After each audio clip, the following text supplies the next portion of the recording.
Le jeûne intermittent 16-8 semble parfait. Structuré, populaire, scientifiquement approuvé, sauter le dîner semble extrême, inconfortable, gênant socialement, voire malsain. Alors la plupart des gens choisissent le 16-8 et s'attendent à ce que la graisse abdominale disparaisse. Mais voici l'inconfortable vérité. Les deux approches peuvent sembler identiques sur le papier, mais envoient des signaux complètement différents à votre corps. Certaines personnes suivent le 16-8 pendant des mois et ne voient rien changer. D'autres se contentent de supprimer le dîner et soudain leur ventre commence à réagir.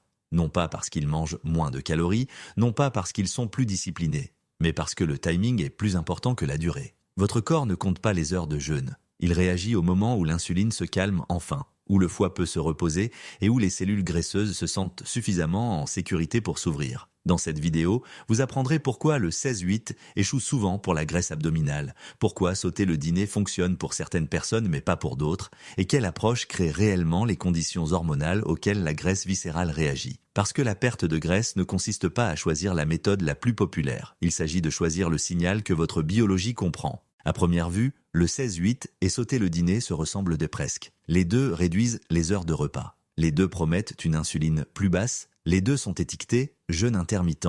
Il semble donc logique de supposer qu'ils fonctionnent de la même manière. Mais cette hypothèse est précisément la raison pour laquelle tant de gens se sentent bloqués. Avec le 16-8, la plupart des gens se contentent de retarder le petit déjeuner. Ils mangent de la fin de matinée au soir. Le dîner reste souvent le repas le plus copieux de la journée. Sur le papier, cela compte toujours comme du jeûne. À l'intérieur du corps, quelque chose de très différent se produit. Le soir, la sensibilité à l'insuline est de la plus faible. Le foie est déjà fatigué de la journée. Les hormones de stress sont plus élevées. Le sommeil approche. Lorsque de gros repas sont pris tard, l'insuline reste élevée pendant la nuit. Le foie continue de travailler au lieu de récupérer. Les cellules graisseuses reçoivent un message clair. Stocker, protéger, ne pas libérer. C'est pourquoi de nombreuses personnes font le 16-8 parfaitement, mais se réveillent avec le même ventre mois après mois. Sauter le dîner inverse ce schéma. Au lieu de pousser la plus grande charge d'insuline dans la pire fenêtre hormonale, cela crée une longue période calme et sans insuline pendant la nuit. Le foie bénéficie enfin d'un repos ininterrompu. La combustion des graisses est autorisée à commencer pendant que vous dormez. Cette différence est subtile mais puissante. Les personnes qui réussissent à sauter le dîner disent souvent la même chose. Ce n'était pas plus difficile, c'était plus calme. Pas de faim constante, pas d'obsession pour la nourriture, meilleur sommeil, moins de ballonnement le matin. Pendant ce temps, d'autres ont du mal à sauter le dîner et se sentent misérables, énervés ou épuisés. C'est là que la nuance est importante. Aucune méthode n'est universellement meilleure. Chacune envoie un signal biologique différent. La question n'est pas quelle méthode est la plus populaire ou la plus disciplinée. La question est de savoir quelle méthode s'aligne avec vos schémas d'insuline, la charge de travail de votre foie et vos niveaux de stress. Dans la section suivante, vous verrez ce qui se passe réellement au niveau hormonal lorsque vous suivez le 16-8 par rapport à la suppression du dîner et pourquoi la graisse viscérale réagit si différemment à ces deux approches. La différence essentielle entre le 16-8 et sauter le dîner n'est pas la durée du jeûne. C'est quand l'insuline est autorisée à rester basse assez longtemps. Regardons d'abord le 16-8. La plupart des personnes pratiquant le 16-8 prennent leur premier repas en fin de matinée et leur dernier repas le soir. Le dîner est souvent le repas le plus copieux, socialement et émotionnellement. Cela signifie que le plus grand pic d'insuline de la journée se produit au pire moment possible. Le soir, la sensibilité à l'insuline est plus faible. Le foie est déjà en train de traiter l'apport de la journée. La mélatonine commence à augmenter, ce qui réduit encore la tolérance au glucose. Ainsi, lorsqu'un gros dîner est pris, l'insuline reste élevée plus longtemps que prévu. Les cellules graisseuses se ferment tard. Le foie continue de travailler pendant la nuit. La combustion des graisses est retardée ou entièrement bloquée pendant le sommeil. Sur le papier, vous jeûnez pendant 16 heures. Biologiquement, la combustion des graisses ne peut commencer que très tard, voire pas du tout. Maintenant, comparez cela avec le fait de sauter le dîner. Lorsque le dernier repas est pris plus tôt dans la journée, l'insuline a le temps de baisser complètement avant la nuit. Le foie termine son travail, le glycogène diminue progressivement. Les hormones de stress restent le plus faibles parce que le corps ne digère pas tard. Cela crée une longue fenêtre ininterrompue où l'insuline reste basse, pas pendant 1 heure, mais pendant de nombreuses heures d'affilée. C'est à cela que réagit la graisse viscérale. La graisse viscérale est très sensible au timing de l'insuline. Elle n'a pas besoin de jeûne extrême. Elle a besoin de périodes répétées et fiables d'insuline basse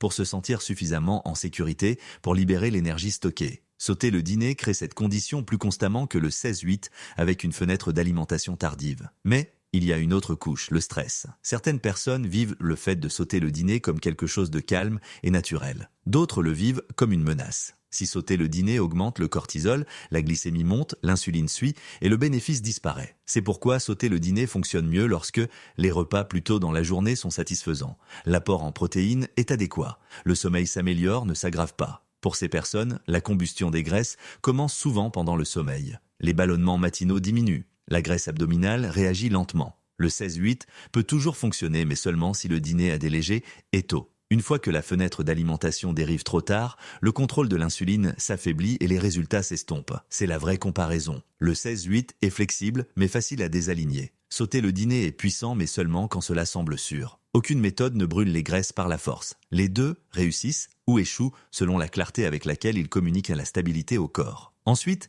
la question pratique est « Comment choisir l'approche qui correspond à votre biologie au lieu de la combattre ?» Choisir entre le 16-8 et sauter le dîner ne relève pas de la discipline. Il s'agit de savoir quel schéma donne à votre corps le signal métabolique le plus clair. Voici comment décider de manière pratique et réaliste. Choisissez la méthode qui abaisse l'insuline du soir.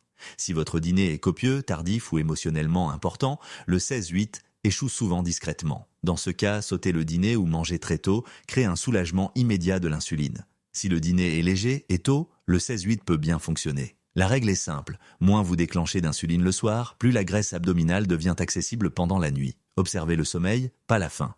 La faim peut être trompeuse, le sommeil ne l'est pas. Si sauter le dîner améliore la profondeur du sommeil et la clarté matinale, cela fonctionne. Si cela perturbe le sommeil et crée de l'agitation, le cortisol est probablement en hausse et le bénéfice disparaît. La bonne méthode rend les nuits plus calmes, pas plus difficiles. Protégez l'apport en protéines plus tôt dans la journée. Sauter le dîner ne fonctionne que si les repas précédents sont nourrissants. Un apport adéquat en protéines pendant le petit déjeuner et le déjeuner réduit les signaux de stress et prévient la dégradation musculaire. Sans cela, le corps se sent privé et résiste à la perte de graisse. Les utilisateurs du 16-8 sous-consomment souvent des protéines involontairement, ce qui maintient l'insuline instable. Évitez de transformer l'une ou l'autre méthode en un extrême. Les jeûnes prolongés combinés au stress, aux entraînements intenses ou à un mauvais sommeil ont un effet inverse. La perte de graisse, après 40 ans, réagit mieux à la constance, pas aux héroïsmes. Si l'une ou l'autre méthode ressemble à une punition, elle envoie le mauvais signal. Donnez du temps à chaque approche.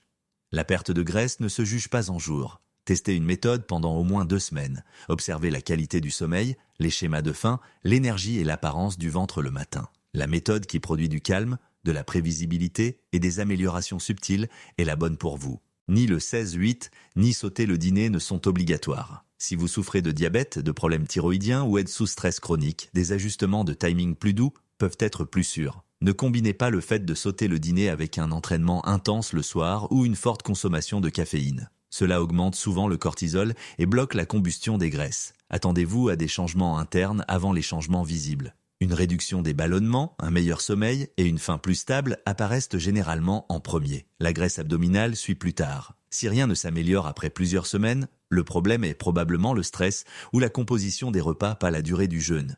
Il n'y a pas de méthode de jeûne supérieure. Il n'y a qu'un signal supérieur. Que vous choisissiez le 16-8 ou de sauter le dîner, la perte de graisse dépend de la clarté avec laquelle l'insuline est autorisée à se calmer et de la sécurité que votre corps ressent en libérant l'énergie stockée. La méthode qui semble plus calme est généralement celle qui fonctionne. Si cette vidéo vous a aidé à voir le jeûne différemment, partagez votre expérience dans les commentaires. Quelle approche avez-vous essayé et comment votre corps a-t-il réagi? Abonnez-vous pour des explications basées sur la science, sans battage médiatique. Et dans la prochaine vidéo, vous apprendrez pourquoi manger moins peut parfois ralentir la perte de graisse au lieu de l'accélérer. Votre corps n'est pas confus. Il écoute très attentivement le timing.